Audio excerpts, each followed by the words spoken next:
बिस्मिल्लाहिर्रहमानिर्रहीम। Dear students, आज हमारा ये 10th class chemistry chapter number 10 acids bases and salts का लेक्चर नंबर 13 है और ये हमारा 4th वीक का लेक्चर नंबर 1 है।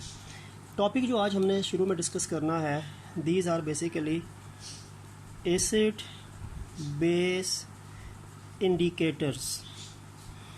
हमने एसिड बेस के जो इंडिकेटर्स हैं उनकी बात करनी है।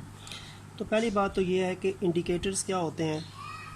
इंडिकेटर्स दरअसल ये एक ऐसे ऑर्गेनिक कंपाउंड्स होते हैं जो कलर्ड ऑर्गेनिक कंपाउंड्स कहलाते हैं, जो एसिड या बेस की एडिशन के बाद अपने कलर को चेंज करके हमको ये बताते हैं कि हमारे पास जो गिवन सब्सटेंस है, जो गिवन अननोन सब्सटेंस है, वो एसिड कैटेगरी में आता है या बेस कैटेगरी में आता है। ठीक है, तो सबसे पहले अगर हम ये देखें कि ये अपनी इनकी डेफिनेशन क्या बनेगी, तो they are coloured organic compounds, ठीक है, that change their colour by changing in the pH of solution.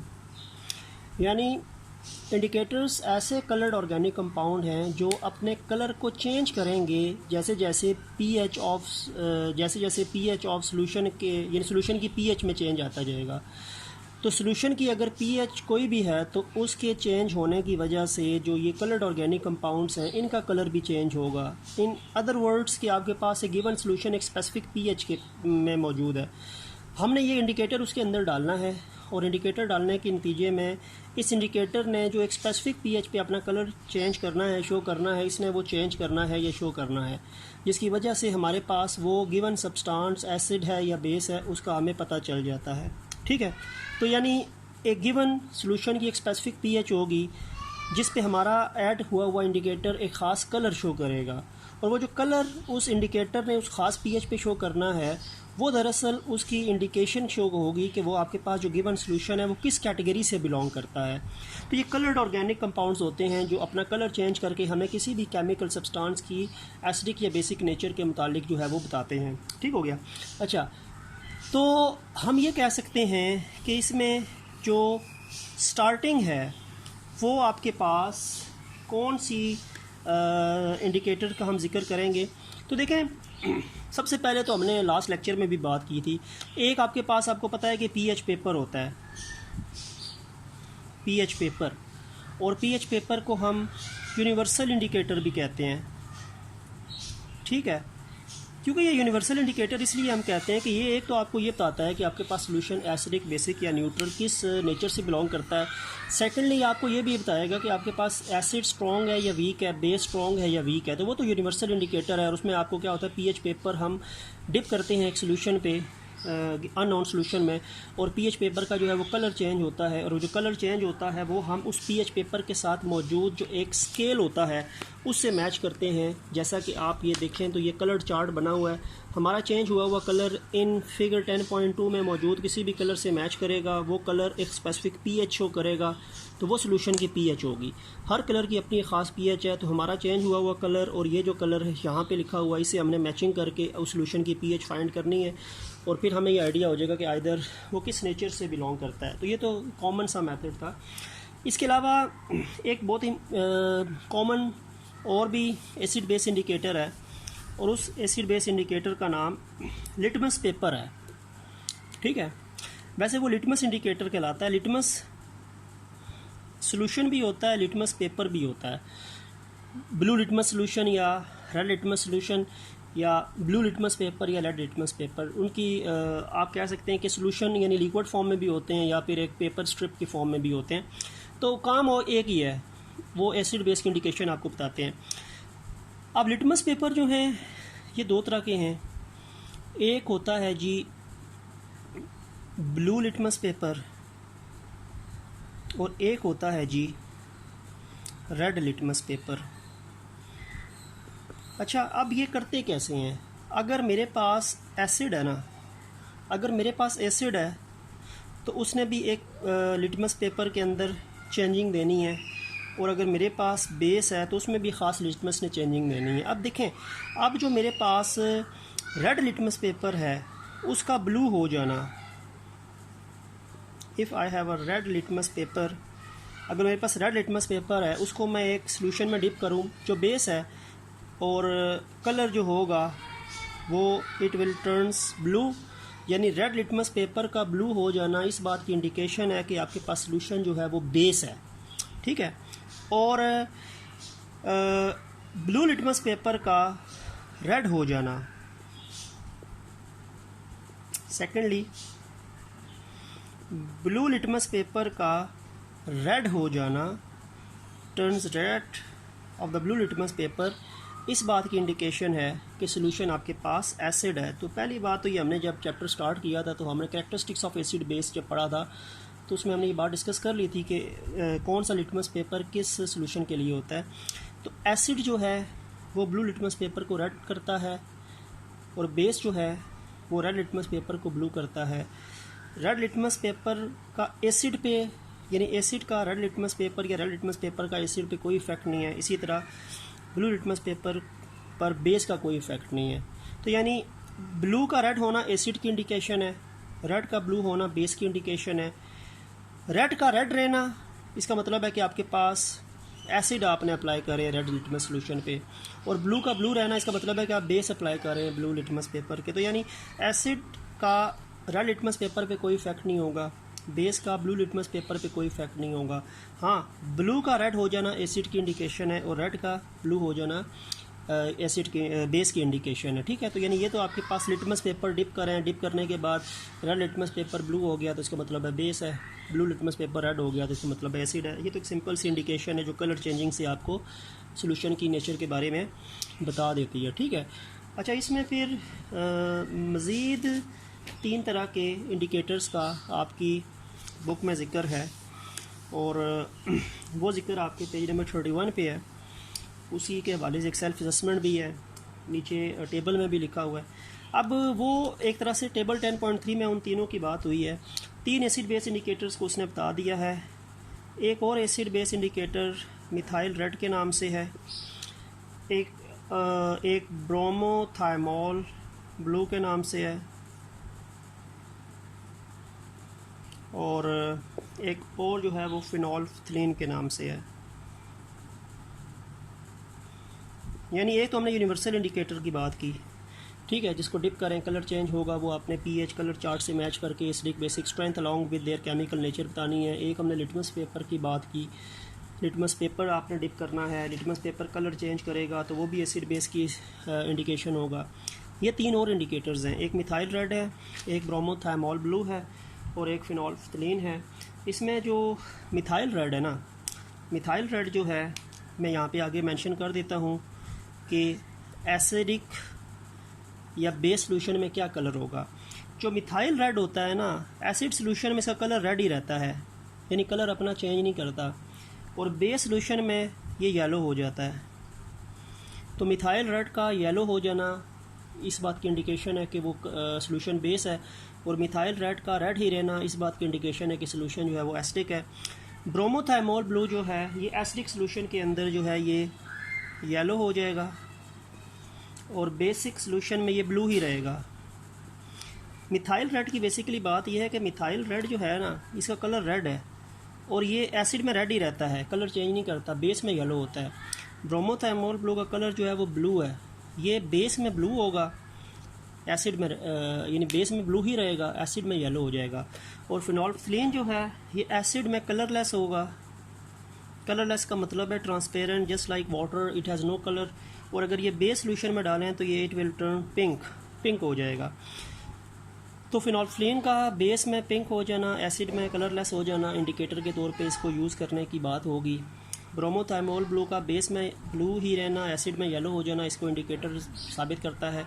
और मिथाइल रेड का भी बेस में येलो ही होना और एसिड में रेड होना इसको इंडिकेटर की कैटेगरी में लेके आता है। तो इनकी अपनी ख़ास कलरिंग है जो एसिड बेस में डालने की वजह से डिफ्रेंशिएट हो जाती है, जिसकी वजह से हम इनको इंडिकेटर्स कह सकते हैं। फिर एक वो है कि कौन सी पीएच पे कलर चेंज होगा, यानी pH eight which the colour changes.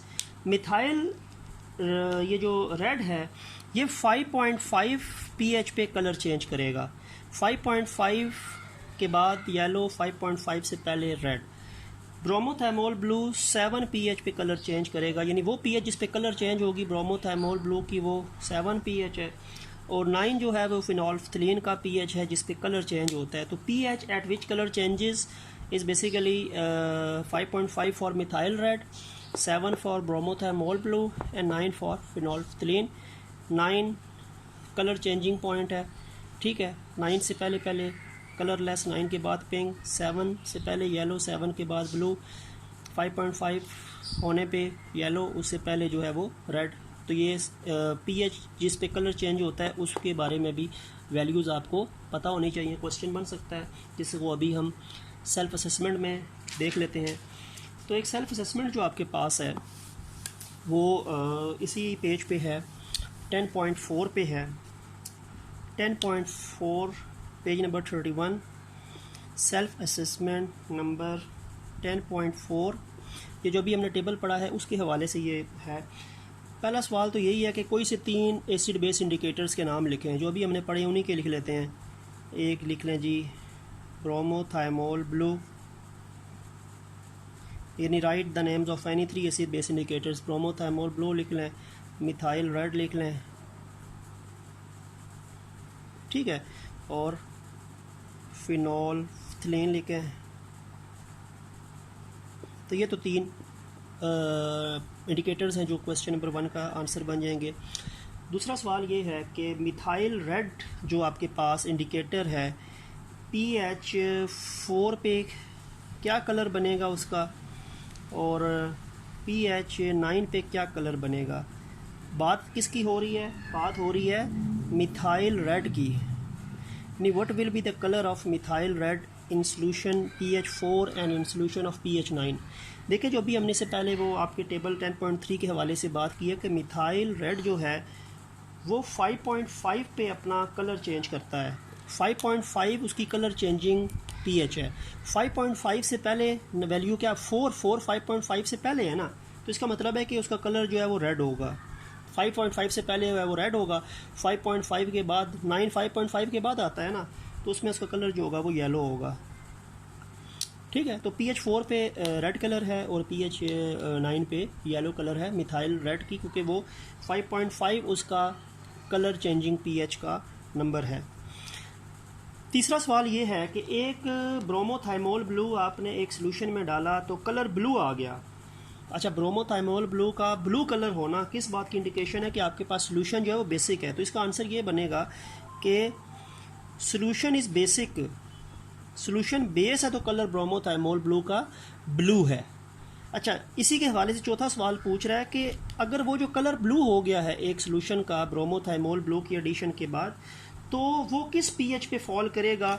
वो pH 5 पे फॉल करेगा या pH 9 पे फॉल करेगा? ये क्वेश्चन नंबर 3 की कंटिन्यूएशन है, क्वेश्चन नंबर 4। यानी क्वेश्चन नंबर 4 क्वेश्चन 3 के हवाले से वो पूछ रहा है कि अब वो जो सोल्यूशन बेसिक था ना, सोल्यूशन बेसिक था, इसीलिए तो वो ब्रोमोथाइमोल का कलर जो है वो ब्लू है। अब वो बेसिक सोल्यूशन जो है वो किस कैटेगरी में फॉल करेगा ब्रोमोथाइमोल ब्लू के हवाले से?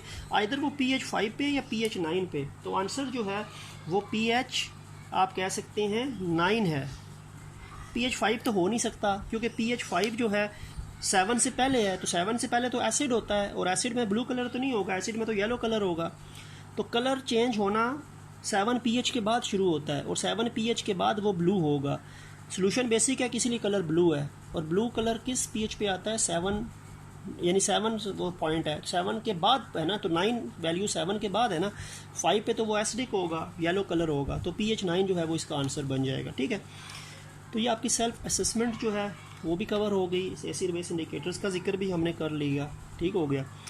अब हम आते हैं जी नेक्स्ट टॉपिक की तरफ, जो आपका इसके बाद एक 2 पेजेस हैं, उसमें वो प्रैक्टिकल के हवाले से बात हुई है। वो तो आपका प्रैक्टिकल पोर्शन है, उसमें कुछ एसिड बेस टाइट्रेशन और कुछ वो लिटमस पेपर और किस तरह हम pH पेपर यूज़ करते हैं, वो तो प्रैक्टिकल पॉइंट ऑफ व्यू से है। जो आपका थ्योरी के हवाले से टॉपिक बनता है वो 34 पेज पे है जी, सॉल्ट्स।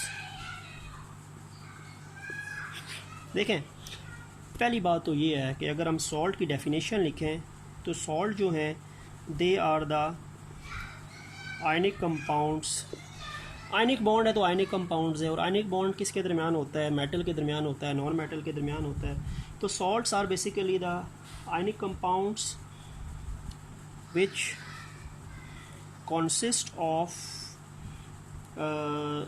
consist of आप कह सकते हैं कि metallic, which consist of metal and non metal. ज़ाहिर बात है जब एक चीज़ आयनिक होगी तो उसमें एक मेटल होगा और एक नॉन मेटल होगा, एक मेटेलिक पार्ट होगा, एक नॉन मेटेलिक पार्ट होगा, एक इलेक्ट्रॉन लूज और एक गेन करने से जो बनता है आयनिक बॉन्ड, ठीक है। तो salts are the ionic compound which consist of metallic part and non metallic part, ठीक हो गया। And we can also define as salts are the compound which are formed by neutralization reaction of acid with base। दूसरी बात यह है कि salt बनता कब है? सॉल्ट बनता है एक, वैसे तो सॉल्ट के बनाने के काफ़ी तरीके हैं, हम पढ़ेंगे भी, लेकिन सॉल्ट को बनाने का एक तरीका होता है जिसको हम न्यूट्रलाइजेशन रिएक्शन बोलते हैं। और इस रिएक्शन में सॉल्ट बनेगा जब एसिड का रिएक्शन किसके साथ होगा? बेस के साथ। तो एसिड और बेस के रिएक्शन की वजह से एक स्पीशीज प्रोड्यूस होती है जिसको हम क्या कहते हैं? सॉल्ट कहते हैं। और ये सॉल्ट आयनिक कंपाउंड है क्योंकि उसमें मेटेलिक पार्ट होता है और एक नॉन मेटेलिक पार्ट होता है। अब मैं यहाँ पर आपको पहले एक चीज़ लिख के बताता हूँ कि जब भी एसिड और बेस का रिएक्शन होगा तो उससे दो चीज़ें बनेंगी, एक बनेगा सॉल्ट और एक बनेगा water. whenever acid reacts with base they will give us as salt and water, and this reaction is known as neutralization reaction। इसको हम न्यूट्रलाइजेशन रिएक्शन बोलते हैं। तो न्यूट्रलाइजेशन रिएक्शन क्या रिएक्शन होता है? न्यूट्रलाइजेशन एक स्पेसिफिक टर्म्स होती है। न्यूट्रलाइजेशन एक टर्म है एसिड बेस के रिएक्शंस के वाले से। जब भी आप किसी एसिड को बेस से मिलाएं, सॉल्ट और वाटर बने, तो उस रिएक्शन को हम न्यूट्रलाइजेशन रिएक्शन कहेंगे। ये भी कह सकते हैं a reaction in which acid reacts with base to form salt and water is called neutralisation reaction. Neutralisation अक्सर इसलिए कहा जाता है क्योंकि इस रिएक्शन में जो सॉल्ट बनेगा वो भी न्यूट्रल होगा और पानी भी जो होता है वो न्यूट्रल होता है। तो न्यूट्रल चीज़ें बनती हैं। न्यूट्रल वो होता है जो एसिडिक भी नहीं होती, बेसिक भी नहीं होती। तो न्यूट्रल चीज़ों का बनना, एसिड बेस के मिलने से सॉल्ट और वाटर जो बनेगा, अगर वो न्यूट्रल हैं तो ये न्यूट्रलाइजेशन रिएक्शन होता है। और मैक्सिमम सॉल्ट्स न्यूट्रल सॉल्ट्स ही होते हैं। कुछ कैटेगरीज हैं एसिडिक सॉल्ट्स की और बेसिक सॉल्ट्स की। अब अगर इसमें आपको मैं एग्जांपल लिख के दूँ, एग्जांपल में एसिड लिखते हैं HCl, बेस लिखते हैं NaOH, तो सॉल्ट बनेगा NaCl और वाटर तो आपको पता है H2O। तो रिएक्शन जब भी होगा एसिड बेस का, तो देखें बेस, ये बेस है, ये एसिड है।